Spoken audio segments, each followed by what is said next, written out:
Okay, it's just turned 10 a.m. in Washington, D.C. So good morning to people joining us from the United States, including our main speaker. It's 3 o'clock where I am in the UK, and it's 4 o'clock in Cairo. So welcome everybody to this webinar, the first in a series of webinars put on by the Economic Research Forum in Cairo, together with the World Bank, particularly the Middle East and North Africa region group of the World Bank. My name's Ramesh Vaitalingam. I'm a economics writer and consultant. I'm also one of the founding editors of the Forum, a policy portal that's been running since 2017. Organized by the Economic Research Forum, a means for researchers to communicate their findings to the policy community across the region. I'm delighted to welcome you all here today to discuss the recent report from the World Bank on how transparency can help the Middle East and North Africa region. Presenting that report today will be Daniel Liederman. He's going to be our first speaker. And Daniel is going to be, Daniel is the Deputy Chief Economist for the Middle East and North Africa region. And Daniel is one of the co-authors of this report. So Daniel is going to speak to us for about 20 minutes. His slides are already, should be up there on the screen share so you can see them. He can talk through them. I don't know how many of you are regular users of Zoom, but if you'd like to, there are a lot of people on here. If you'd like to see Daniel speaking, you page across the top to find him, and then if you hold the arrow over his image and then click pin video, you'll see Daniel. So Daniel's going to speak for about 20 minutes, as I say. Then we'll be hearing from our two discussants.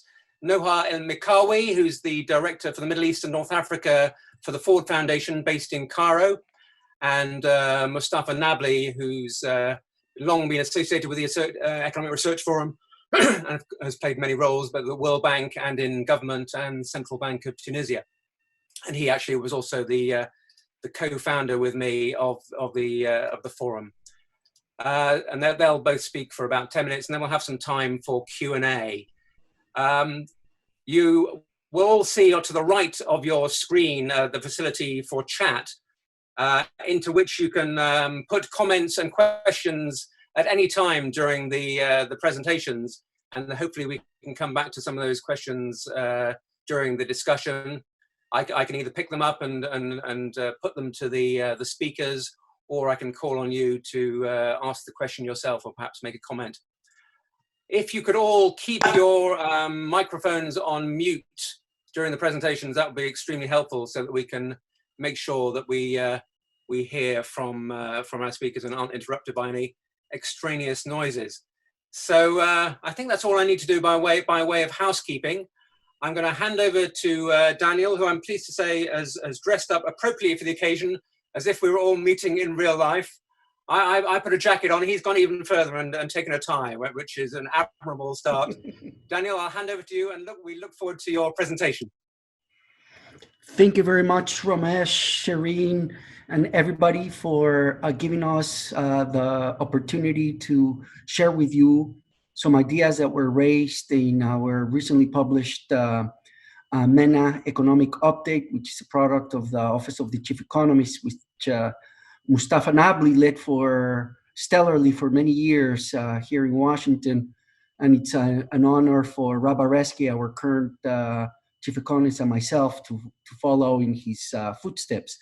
Indeed, Rabah and I met many years ago. I'm not going to count them. We were introduced by Mustafa when Rabah was just a kid, and I was just slightly a little bit more mature than Rabah at that time. So time flies, and I feel very honored to have Noha and Mustafa as our discussants.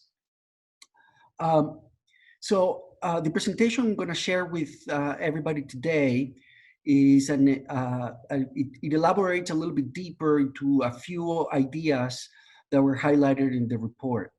But I'd like to start by saying that there has never been period in history where transparency has been at such a high premium to save both lives and livelihoods.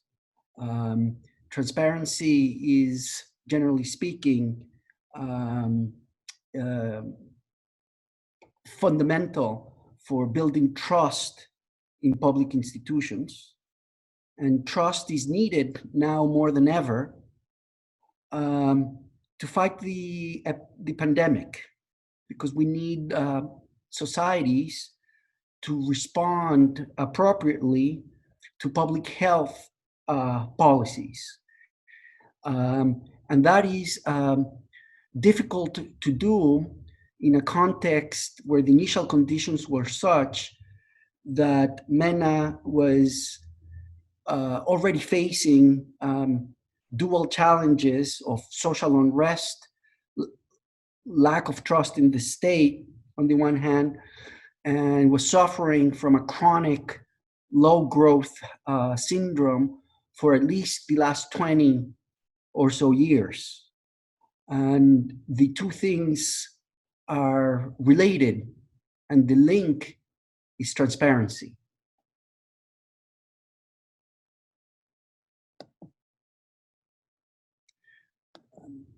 So let me start by putting on the table a few ideas that we should have been paying more attention before the crisis.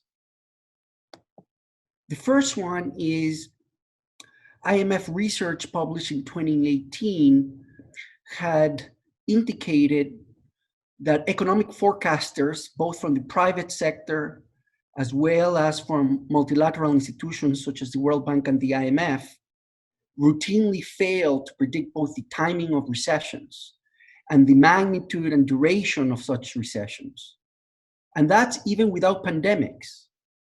In addition, the researchers observed that uncertainty or the dispersion of forecasts tends to increase around recessions.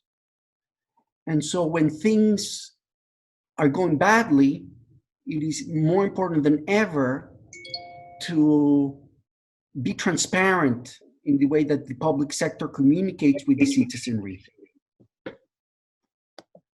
Another thing that we knew from World Bank research was black swan events, which are defined as unexpected, rare, but large shocks, economic shocks, cannot be precisely characterized before they are realized ex ante. Neither the first nor the second moments can be estimated, meaning that neither a growth rate nor its volatility can be predicted ex ante, because the shock is so rare and so large that it's impossible to predict. This was research published in April of 2018 by the Chief Economist Office of the World Bank for Latin America, led by a group of researchers led by Carlos Weg, who's a well-known fiscal macroeconomist. Now, these two findings that predate the current crisis have important conceptual implications. In the current crisis, we cannot predict global trends, the policy responses at the national level, and very importantly, the society's response to both the global shocks and their own public sector's policy responses to the pandemic and the economic consequences of such policies and of the shock. What does all of this mean conceptually? First, these risks of black swans, these rare and big events, cannot be insured ex ante because you don't have information about the volatility of growth or the growth trends that will be realized once the pandemic, in this case, this is the black swan of the day, how it's going to affect economies, because we cannot simultaneously predict with any degree of precision how the global economy is going to respond, how national policies are going to respond, and how societies are going to respond to the previous two shocks. Therefore, ad hoc external assistance for developing countries is necessary, regardless of ex-ante policies. This means that conditionality during these periods is a moot point. It's irrelevant because it doesn't matter how good your policy framework was before the shock. You would still need assistance because the black swan shock of the pandemic and associated economic shocks such as the brutal collapse of oil prices could not have been insured with own savings before its realization. The second important point, conceptual point that's important for us to understand is that there's a big difference between fiscal policies implemented during the disaster, during the crisis, to safeguard livelihoods at a minimum. This is closer to disaster relief than to Keynesian macroeconomic stimulus. In fact, under many conditions of social distancing policies, you actually do not want a high multiplier effect on non-essential economic activities. You're essentially putting on the table social assistance to workers, informal workers, self-employed individuals, vulnerable households, and even small and medium enterprises so that they can safeguard the livelihood of their workers, at least for a minimum period of time, while the economic induced coma, in the words of Paul Krugman, it takes hold. This is a very different type of economic policy response than the types of policies that we were used to seeing, at least since the global financial crisis of 2008 and 2009. They're different animals.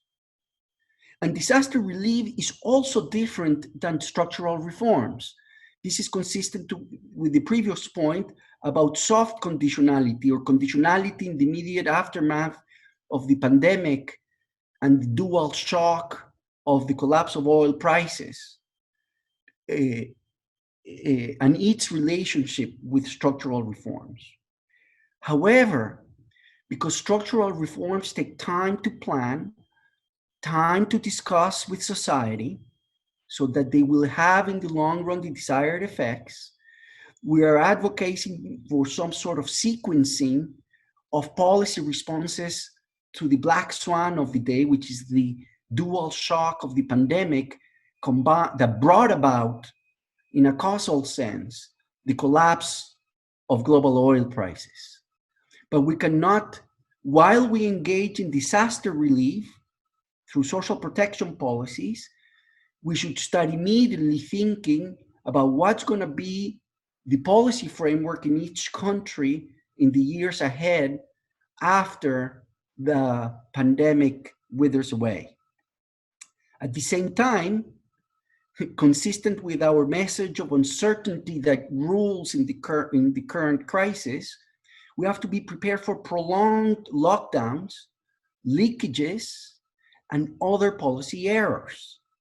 Real-time information, transparency is at a premium in the current circumstances.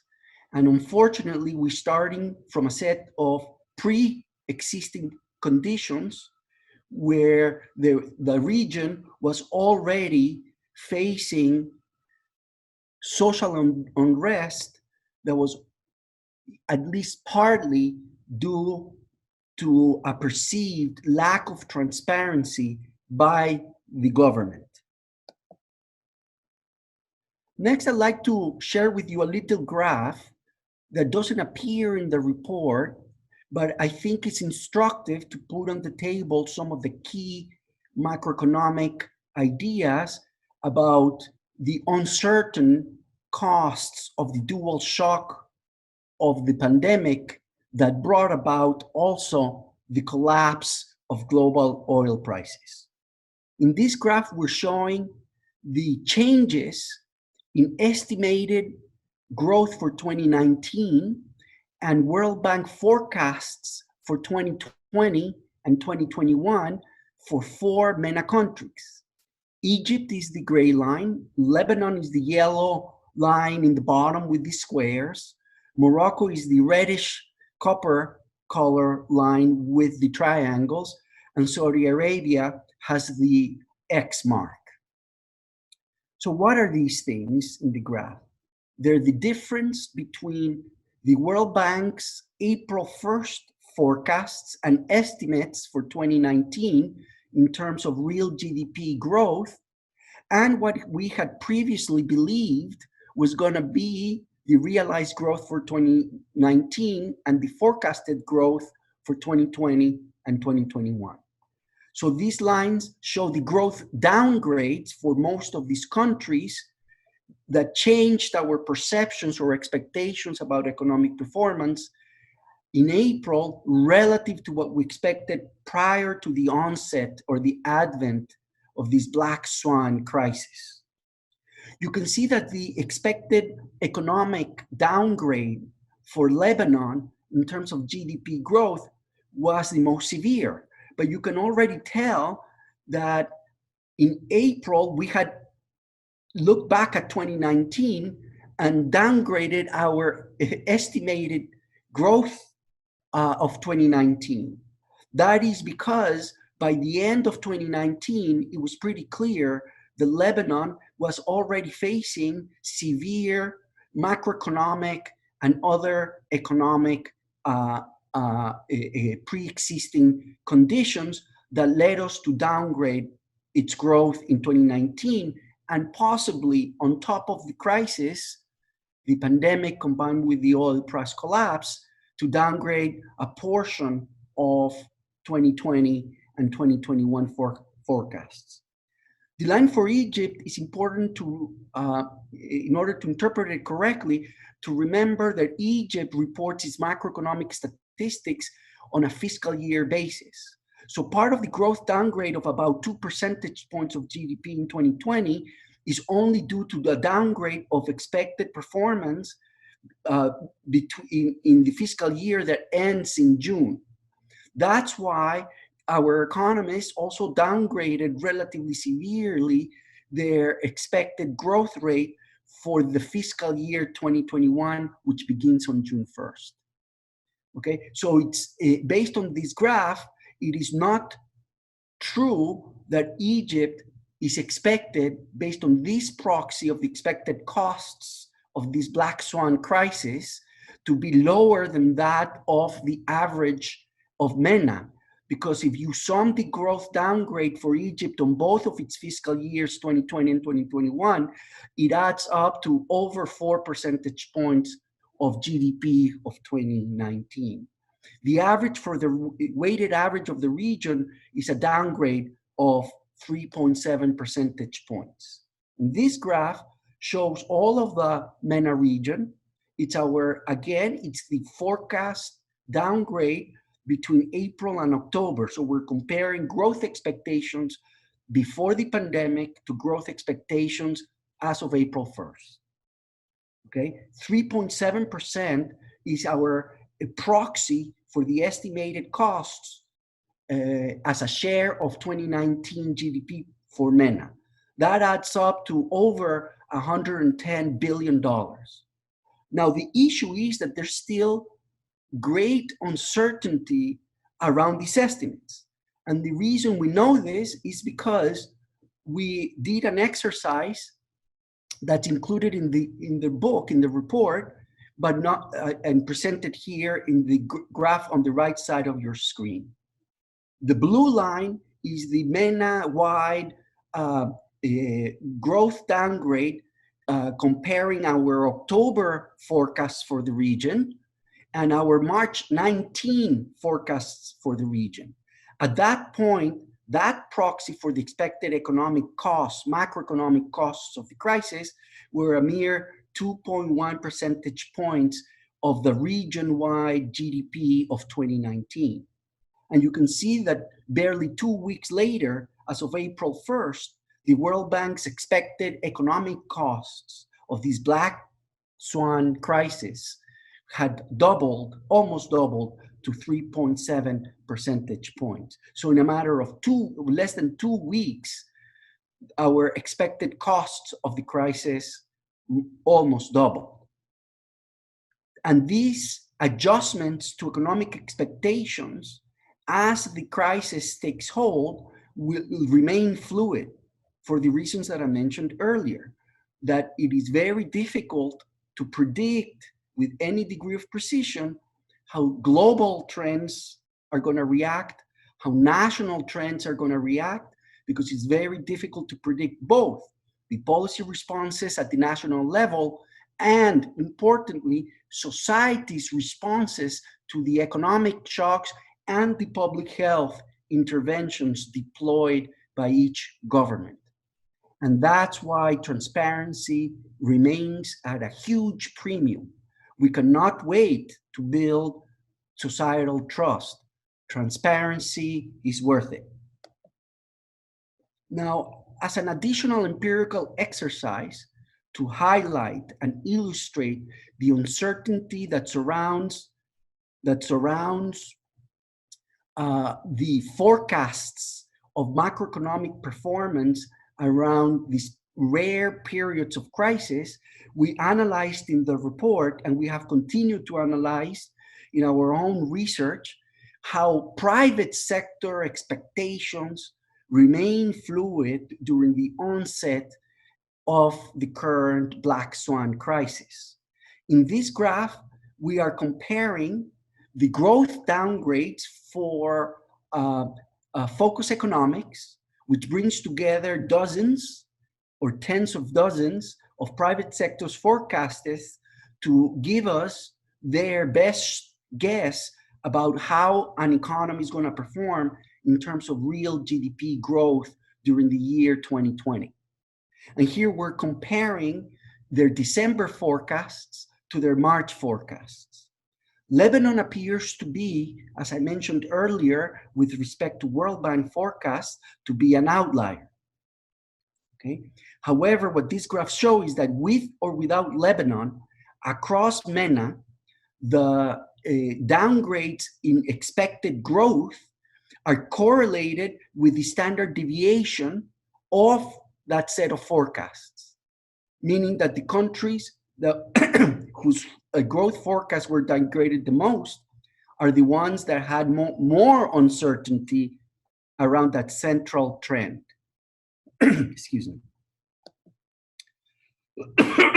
Now, just because the expected costs are uncertain, that does not mean that we do not know the direction of economic performance. It's negative.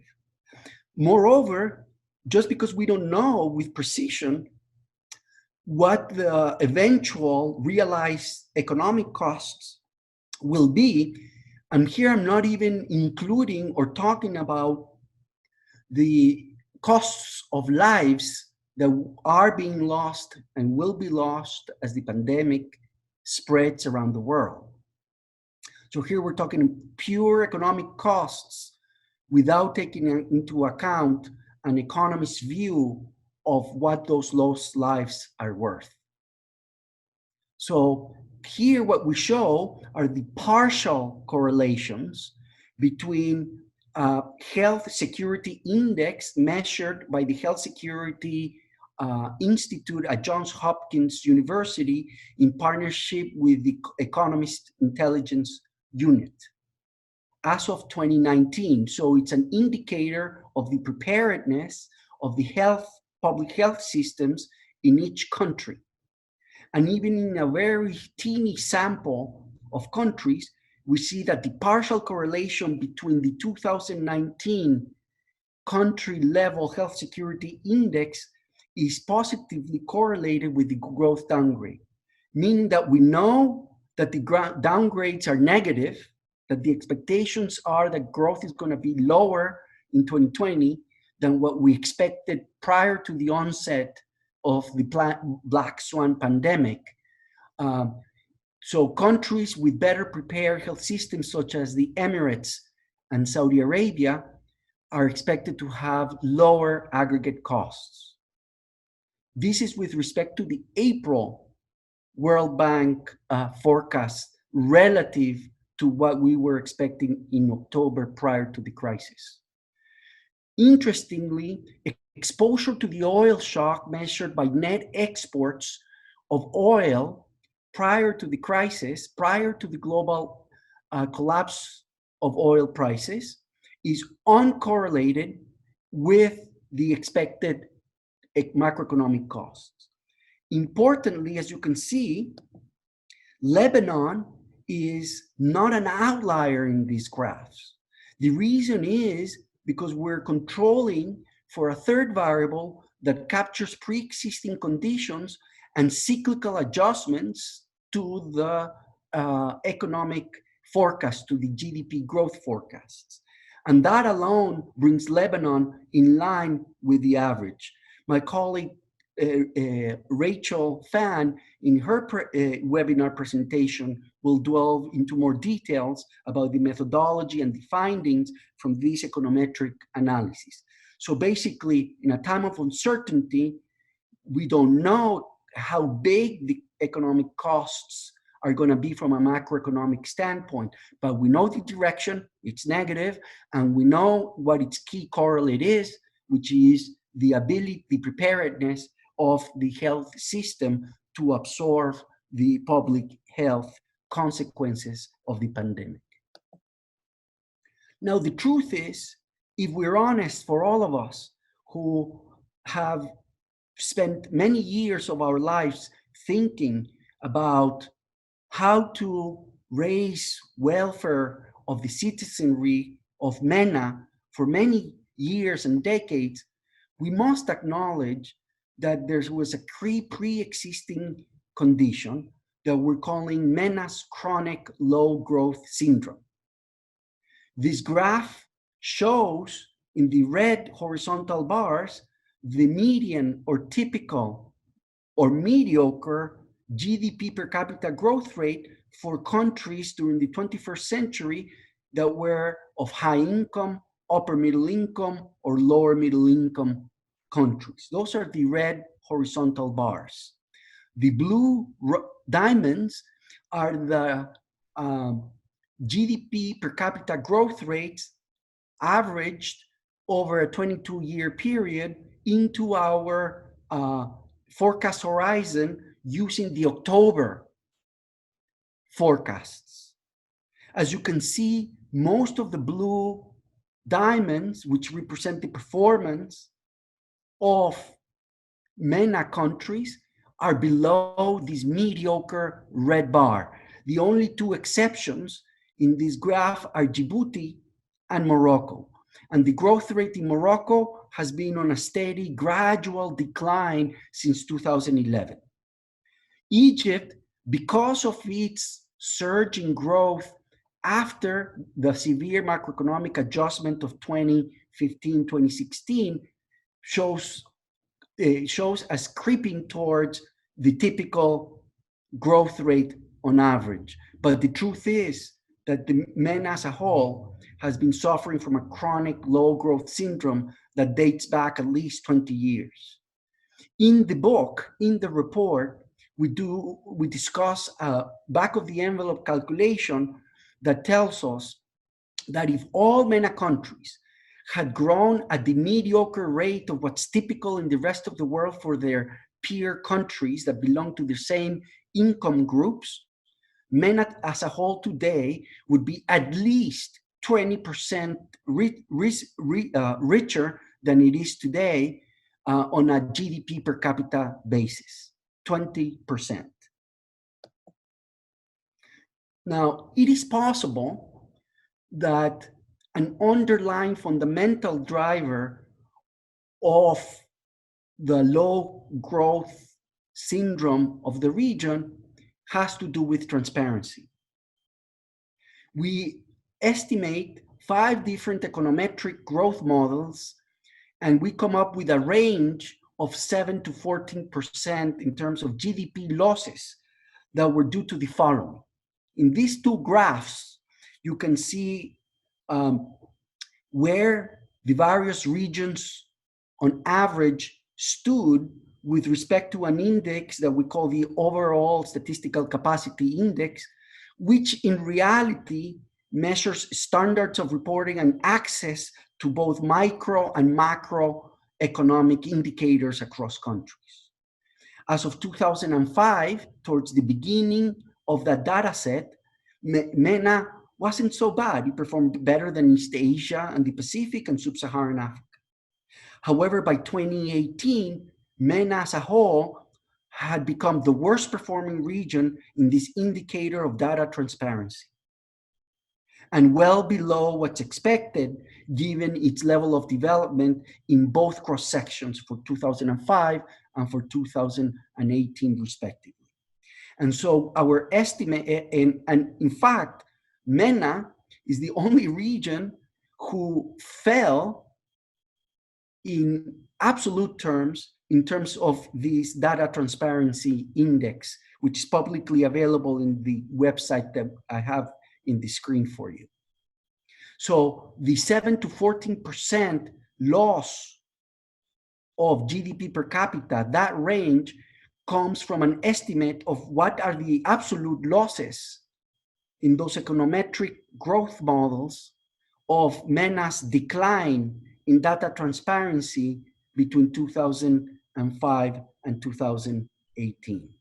My colleague Asif Islam, in an upcoming ERF webinar, will delve in much more detail both into the theory or intuition of why transparency matters for long-term growth and our econometric estimates.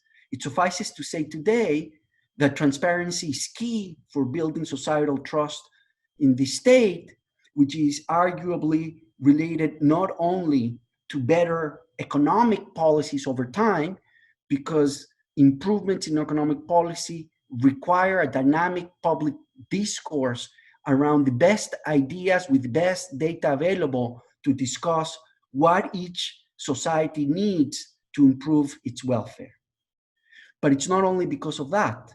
It's because transparency helps build societal trust in the public sector, which is now needed more than ever to safeguard both lives and livelihoods. But there's a general point that goes beyond the pandemic. We can see this point illustrated in this table. Even before December, before January 2020, many countries in the region were facing challenges of so-called debt sustainability. Now, given the state of reporting standards of public debt in the region, we ask rhetorically, can we really assess debt sustainability in the region? In this table, we list all of the MENA countries according to the World Bank's classification of countries, and we mark with a check the types of data or information on public debt that is actually reported in official statistics. The X's highlight types of debt that we know or we believe exist in each country, but which are not reported, formally reported. And the blank cells in the table are areas of debt where we do not know if the country has that debt and they don't report it, or whether or not they have it at all. And the cells that are marked NA, which means not applicable, they're areas of debt that we believe that each country does not have because it's not allowed by law. But you can see the amount of X's and blanks, which means that the World Bank and many, many other international observers and academics don't really know the real dimensions of the public debt issue. Needless to say that we wish we could report net debt levels of the consolidated public sector, which no country does. And unfortunately, no country does around the world. So in that sense, MENA is no different. But this is problematic in the next few years after we get through the emergency phase of the response. This is going to come, this issue of how deep public debt goes is going to return to the forefront of our public discourse about the future of the MENA region from a developmental standpoint. Another Daniel, key, sorry, yes. Daniel, can I just interrupt a sec? Could you wrap up? We're getting Yes. give some time to our discussants. Yes. That'd be great. Thank you. Yes. Apologies for running over time. The other area where it's clear that there's at least a lack of precision with which our public authorities report key indicators has to do with unemployment and employment indicators. To report credible and consistent numbers that can be compared internationally on the unemployment rate, you need to know who is the target population. Usually you want adults between ages 15 and 64 that are without work, available to work, and seeking work. But you also need to have a definition about what it means to work, whether or not it's paid employment, self-employment, or subsistence activities. And what we see around the region is that the official statistics, the outfits, the statistical agencies, the ministries that are in charge of publishing the unemployment indicators for the region do not specify what is the definition of employment that they're using. And this issue is not innocuous because depending on the definition of employment that you use, it can really distort the role, particularly of women in the Middle East and their role in labor markets. So here I close, Ramesh. Apologies for going over the 20 minutes. There are changing expectations, and changing expectations are estimates of the costs for both and financing needs. My colleagues in future presentations will clarify why there are uncertainties about the financing needs of the countries. And here are just some numbers of those changing expectations. In the case of the IMF, the expected cost of the crisis relative to the counterfactual is over 6 percentage points of the global GDP. And uncertainty will continue to rule because precision about the costs on livelihoods would need to forecast the global economy, national policy responses, and societal responses to those shocks. But we know something about the direction of those costs. It's negative, and there seem to be, as time goes by, more correlated with the preparedness and the ability of the health systems to absorb the pandemic. And national policy responses, we're advocating for a sequencing without delay with transparency at a premium. Thank you very much, and apologies again for running over time. Thank you, Daniel. There are some particular queries in the chat on some of the data things that you might want to address manually by typing the answers to that. Can I say to everyone, we've got an audience now of over 100 people, which is fantastic, a very distinguished group of people from the region and further afield. So it's lovely to have you all join us. We also have two very distinguished discussants that I'm going to introduce now. I've put their links to their bios in the chat to save having to do that. The one thing I will point out that I noted from their bios is both have degrees from the University of California at Los Angeles, which is interesting. First of all, I'm going to invite Noha El-Mikawi to speak to us. Noha, are you there? Yes, I am, Ramesh. Excellent, thank you. Hi. Welcome. Over to you. The floor is yours. Thank you.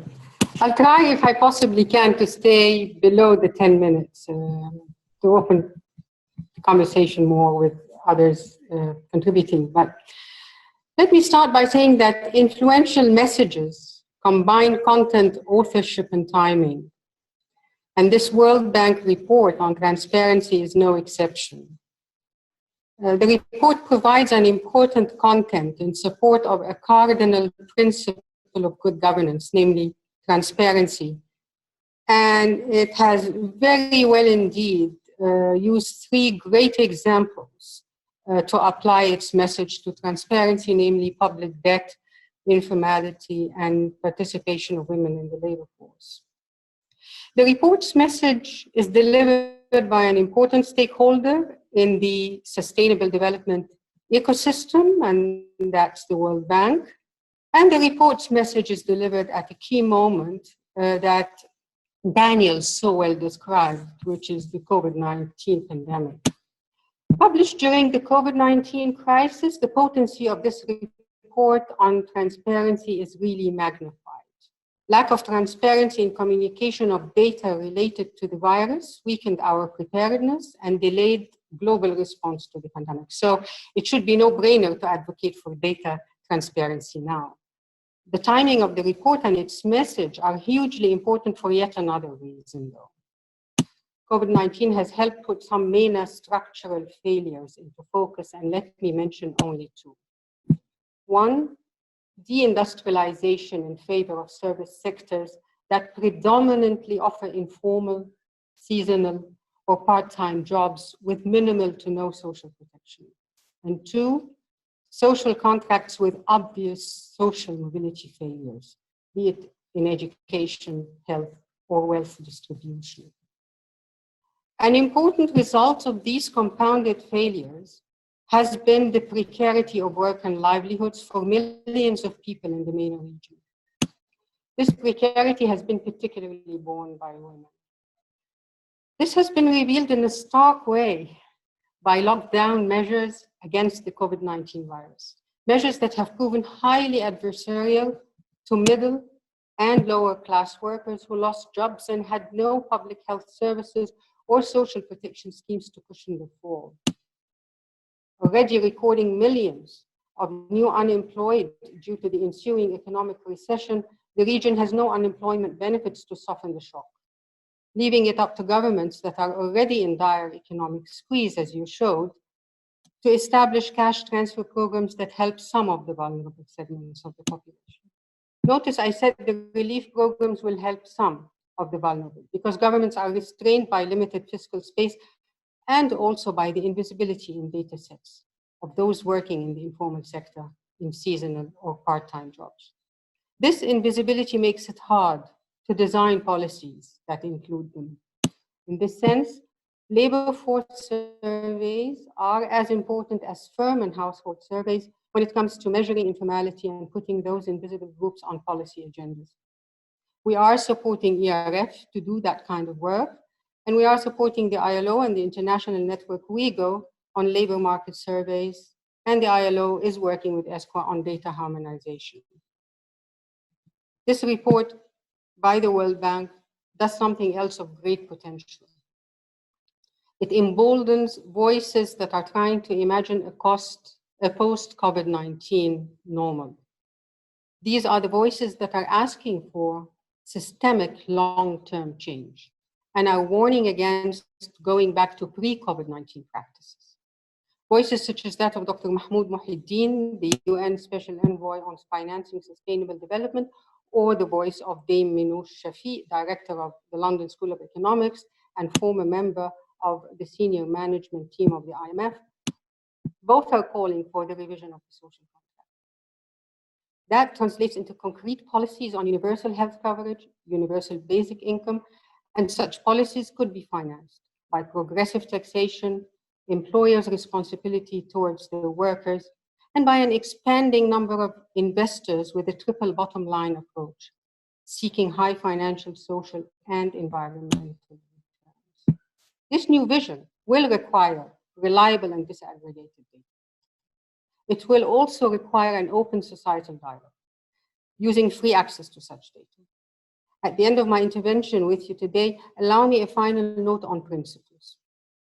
The focus on transparency of data should not be reduced to technical fixes. As much as technical fixes are needed to ensure data transparency of data, especially around informality and gender in the labor market, can achieve highest impact for sustainable development if coupled with 5 principles, and I'll be extremely short. Principle number 1.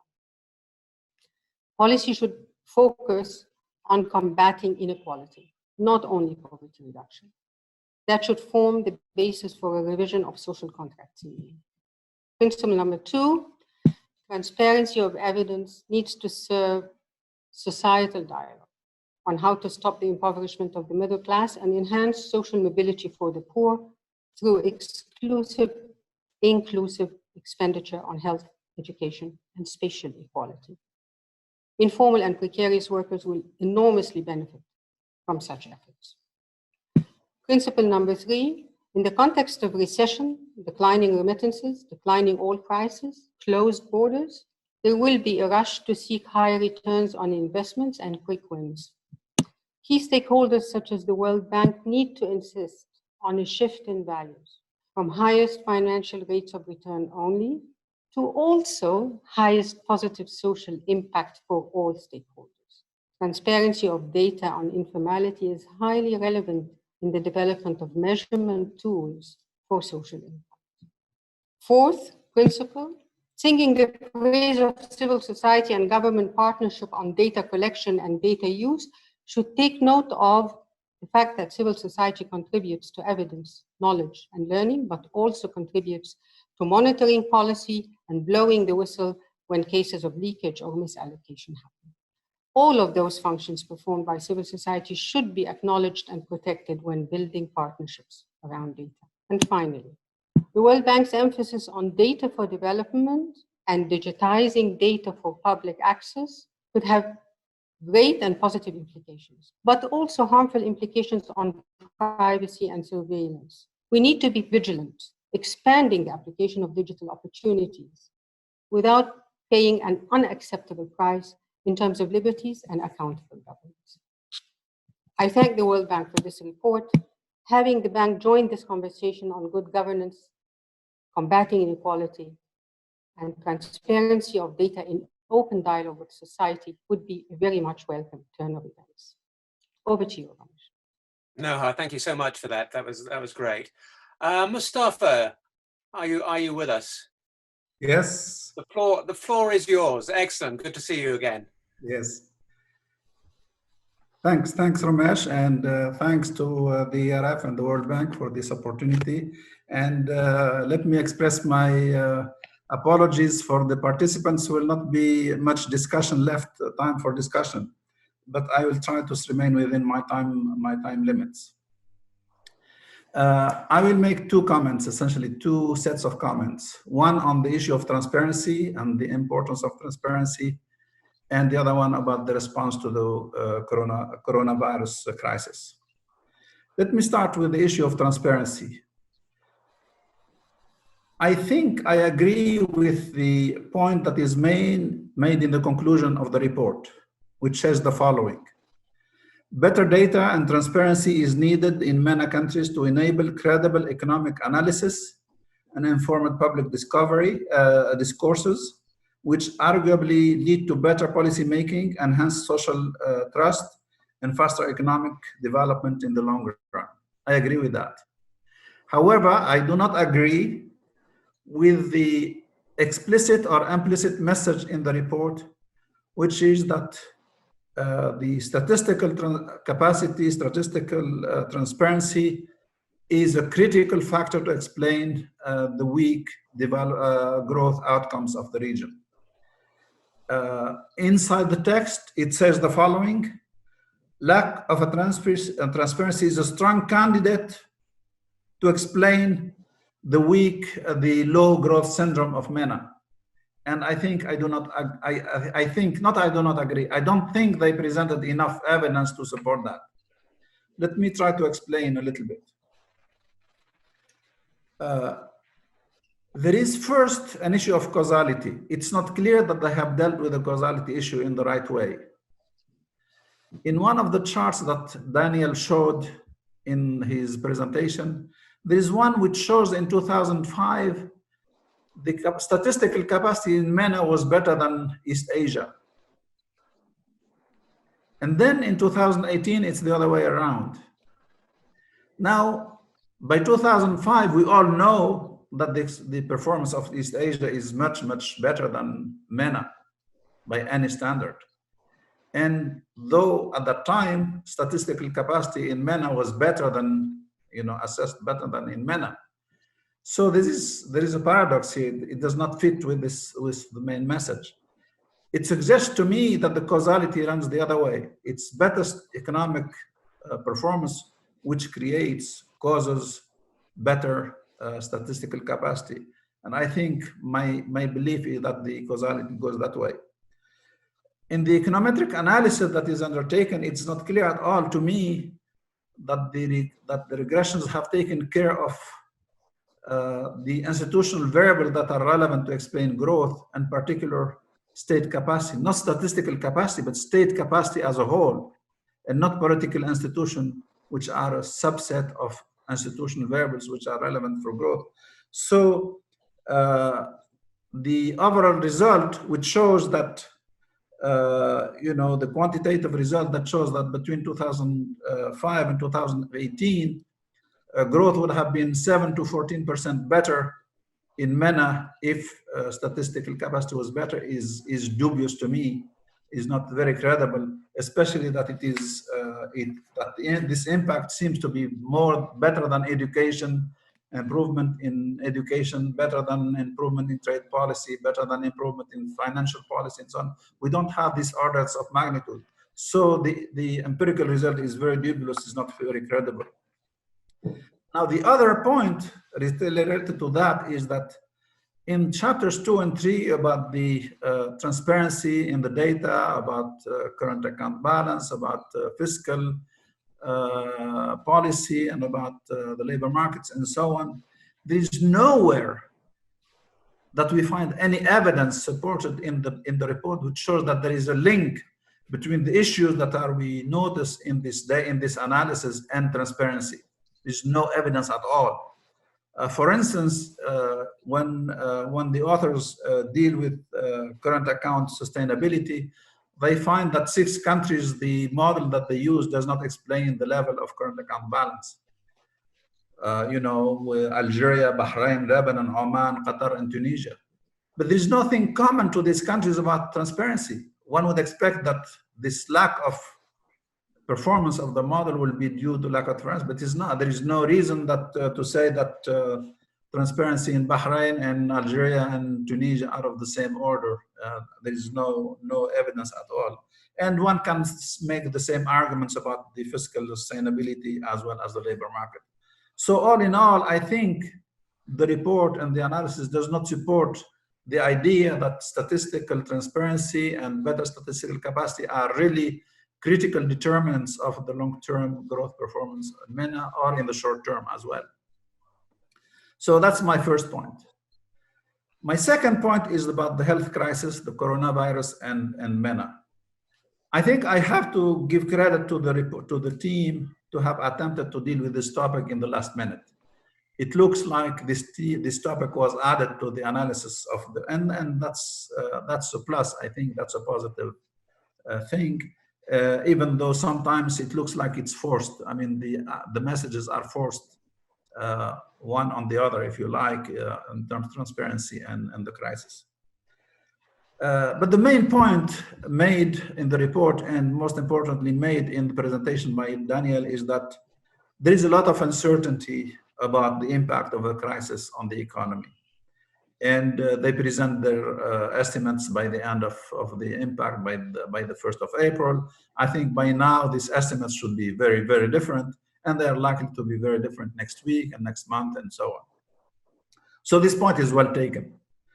Now the question is, what does it imply for policy? That's really the most important question that we have today. And the suggestion in the report that the policy response should be in two-pronged, in 2 stages, if you like. First is to deal with the health crisis and its immediate economic impact, and then you deal with the structural issue, the long-term low growth. Now, this is acceptable. It doesn't make that is not important. But the major problem to me is that within the first stage, within stage 1 of the impact of the crisis, of the health crisis of the coronavirus on policy making, what does it mean exactly? If there is a lot of uncertainty about the impact, because if policymakers are facing a given impact as they know it today, and this impact is going to be different next month, and it's going to be different the month after, in 3 months, 6 months, and so on. What does it tell us about what kind of policy we need to have? If the impact assessed today is 10% of GDP on growth, but then in 3 months, maybe it's 20% of GDP. Maybe it's 25% of GDP in 3 months. So what does it tell us about the policy that we should pursue today as compared of the policy that we'll need to pursue in 1 month or 2 months and so on? I think this is the major, the second major policy issue that is facing policymakers today. How do we design the policies to take into consideration that the impact is not certain, is uncertain, and might be very different next month? So should you use all of the instruments that you have available today, or should you keep in your policy kit some reserves to use eventually next month or 2 months from now if the impact turns out to be worse or something like that? And I think this issue has not been addressed in the report. And while I think it is even, I look at the IMF and so on, I think there is not much attention paid to that issue, which is what kind of policy strategy should we use today, given the big and the huge uncertainty, very, very short-term uncertainty. It means in weeks, measured in weeks and months and few months' time. Which means that some of the policy recommendations in the report are not very clear, at least, and maybe not very sound. Let me just single out two, and I will stop here. The first is the support of the informal sector. I think in principle, it's clear that one can justify this support of the informal sector because people, because of the lockdown, they lose their incomes and so on and so on. But how can one square the argument? The informal sector is by definition out of the review of the authorities. It means it does not pay taxes, it does not contribute. But then in the downside, it comes up to being supported. How do you deal with this moral hazard issue? Does it make sense? So there is a dilemma here. There is an ethical issue that we don't know how to deal with. So there is an economic issue, but therefore also there is an ethical issue that is not clear how do you deal with those who don't pay taxes, not even the informal sector? The formal sector doesn't pay taxes or avoids to pay taxes. Should it be supported the same way as the formal sector, which pays regular taxes and formal taxes fully? There are lots of ethical issues that we have to deal with. Finally, there is a suggestion that helicopter money should be used when inflation is low.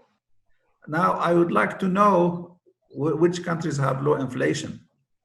We know that the Gulf countries and the fixed exchange rate countries do have low inflation. But then the authors say that helicopter money is not appropriate in that case if you have fixed exchange rate. So what else? In which case is this acceptable? Is it feasible? It's not clear to me at all that helicopter money is a solution. The only one that is left in the report that makes sense is external assistance, but is not going to be near enough anywhere. So we are left with the issue of how to face the pandemic, and the policymakers have huge problems on their hands. And I hope that there will be more work that can help them in the future by the World Bank and others as well. Thank you. I will stop here.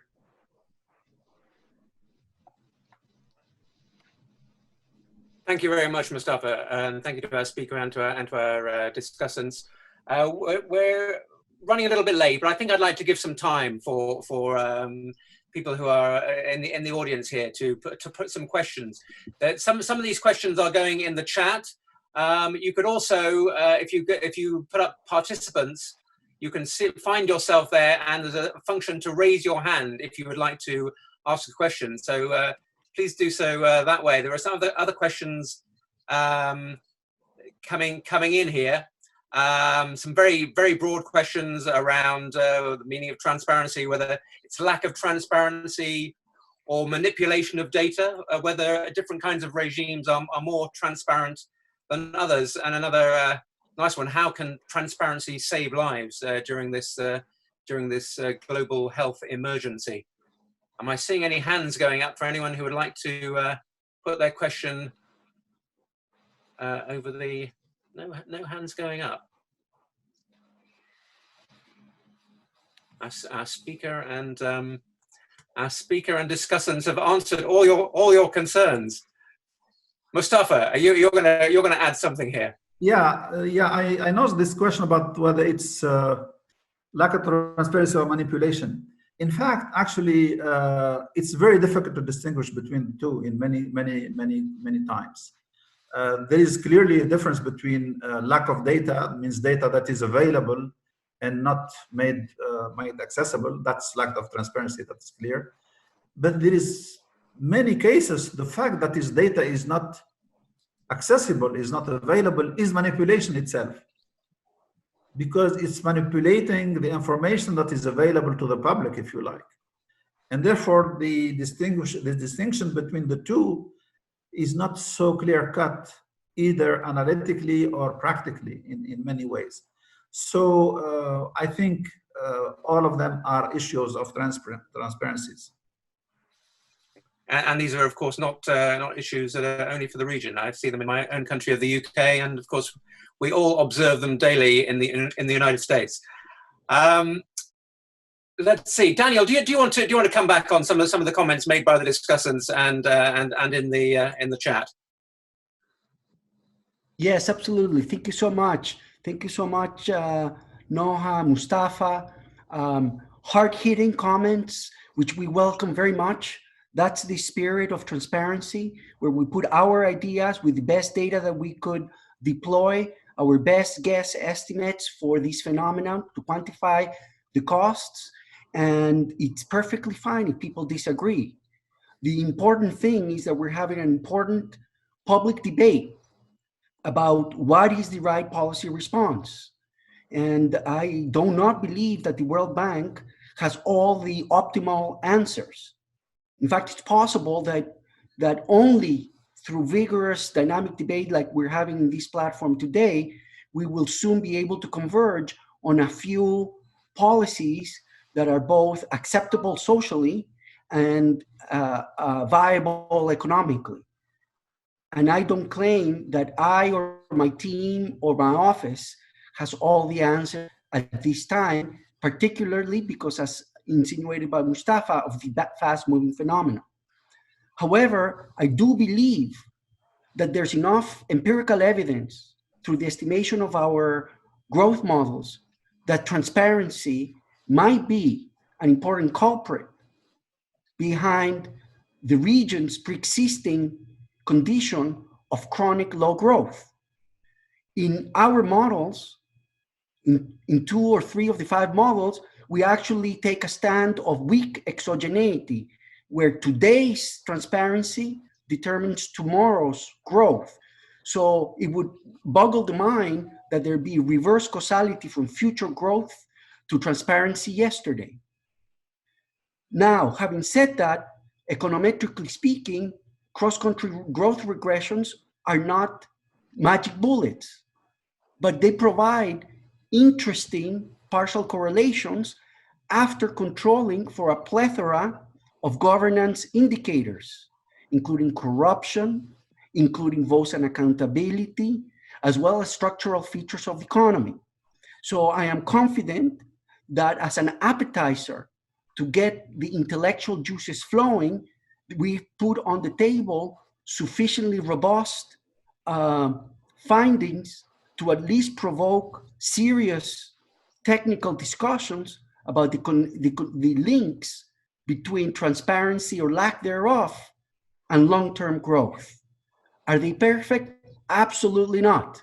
Are we going to get the Nobel Prize for doing it? Absolutely not. But it's worth discussing, Mustafa, because the regressions are consistent with existing literature and they're logical. Now, On the policy sequencing, again, I don't think anybody has stumbled into the right approach. There are severe trade-offs involved. Okay. Now the issue, I do believe that talking about moral hazard issues and things like that, now is not the right time. This is what we were talking about, the sequencing. Why isn't it? Because we need to safeguard livelihoods so that people don't take unnecessary social interactions in order to safeguard their livelihoods. So there's a social benefit, even if certain actors have not paid taxes in the past, have not been properly registered with the authorities. There's a social benefit, a positive externality between trying to find the right vehicles through which we can channel social assistance to the informal economy, which according to our estimates can be up to 70% of the Egyptian labor force, depending on how you define it. Okay, so that is a massive undertaking that not even in the United States or in Europe, they've gotten a handle, but it's worth putting on the table for discussion, because precisely there are going to be these issues of, should we reward people who have not been paying taxes? And the answer, in my mind, in our team's mind, in our office mind, is absolutely yes, because besides having the humane ethical concerns about leaving vulnerable people behind in the middle of a pandemic, there's also the social benefits of preventing people from having excessive social interactions as they seek to protect their livelihoods, but at the same time, they would become vectors for the spread of the pandemic. Are we in any developing region prepared to target the informal sector? Absolutely not. The issue that we would like to discuss is how to do it. Now, MENA has an advantage over other regions such as Sub-Saharan Africa, where digital technologies have very high penetration rates.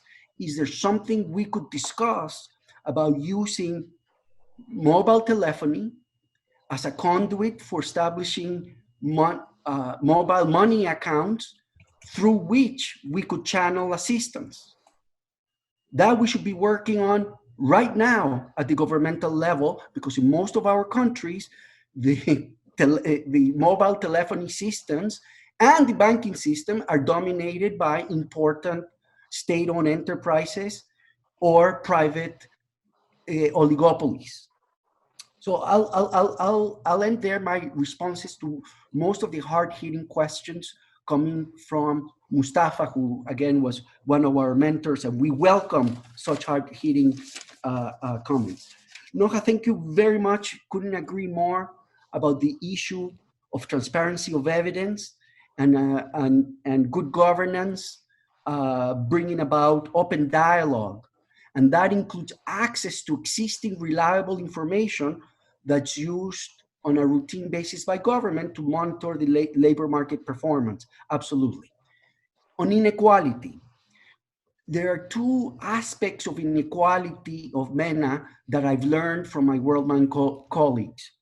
One is that it's difficult to conclude, given existing data, that MENA is a high inequality region when you compare it to my own country of Chile or other Latin American countries, for example. What it is clear, however, is that MENA is unique relative to the rest of the developing world in the sense that most of the observed inequality of income and consumption is due to regional or territorial inequities. And the World Bank recently published a report about bringing about inter-regional, intranational convergence across territories within countries, and where and presents an interesting set of policy items to discuss about how to bring that about. And I hope that in the near future we'll get another stab, another attempt at having an informed technical discussion with this crowd about how to bring about a reduction of interregional inequality in MENA countries. Thank you so much again, everybody, for listening and for the opportunity to share our ideas.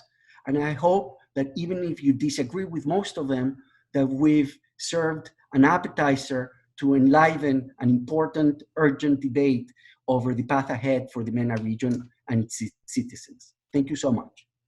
Thank you, Daniel. And I'll take this opportunity to flag the upcoming webinars we have following up from this. On the 12th of May, same time, we will have Daniel's colleague Rachel Yuting-Fan talking more about the economics of the dual shock in the region. And she'll be discussed by Raimundo Soto and Kamia Mahadiz.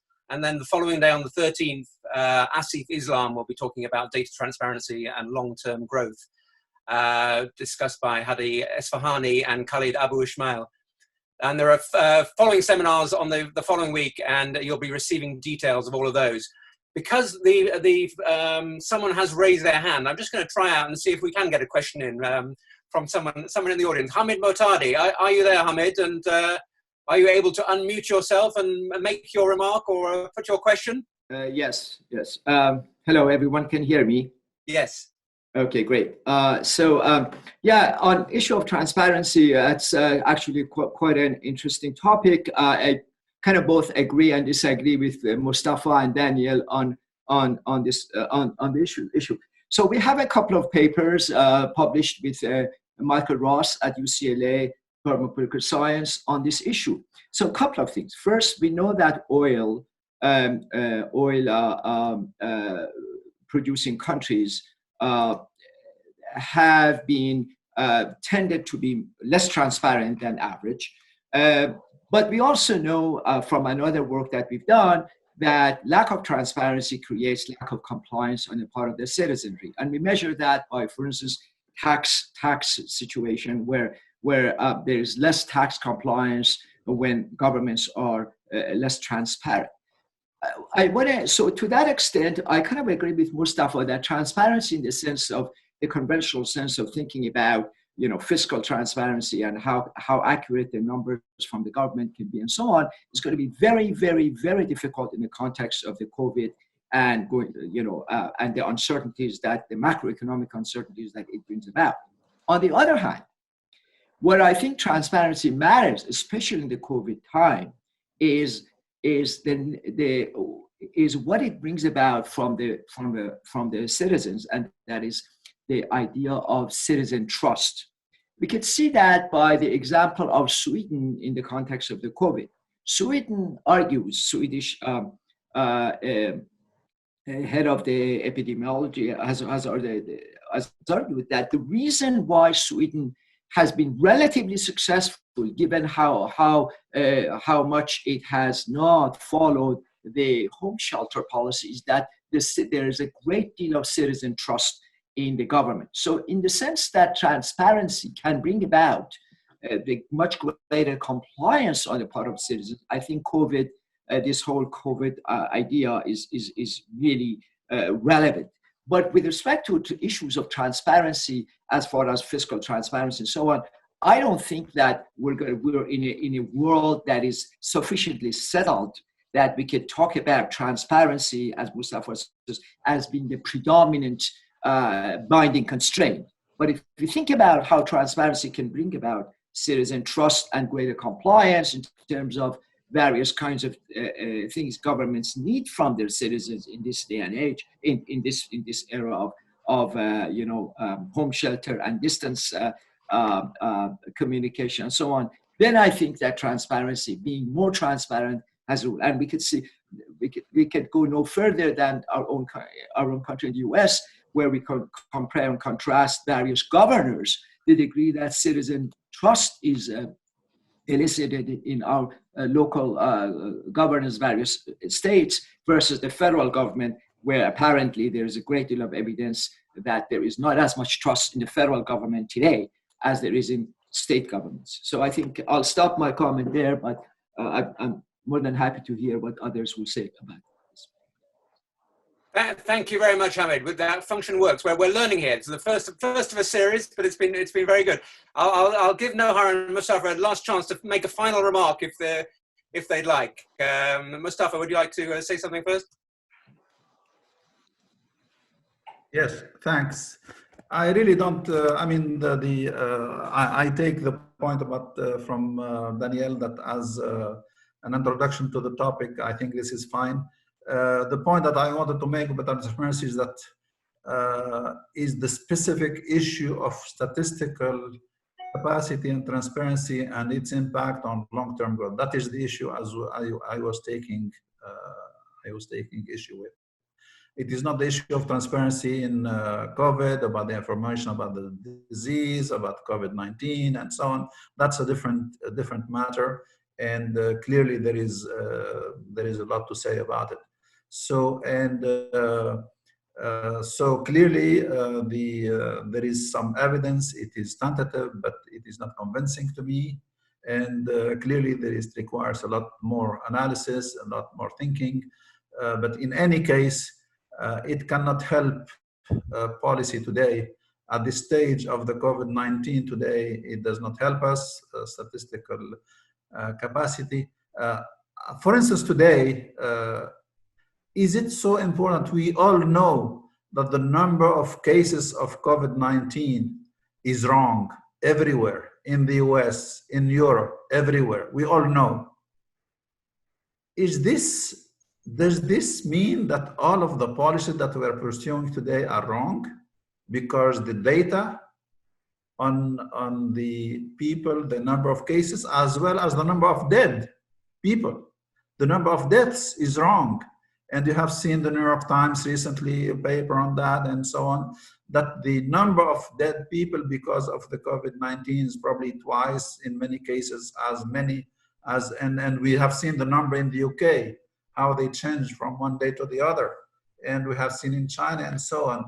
Does this imply that the responses were wrong and they could have been different if the numbers were better assessed? It's not clear cut to me, at least.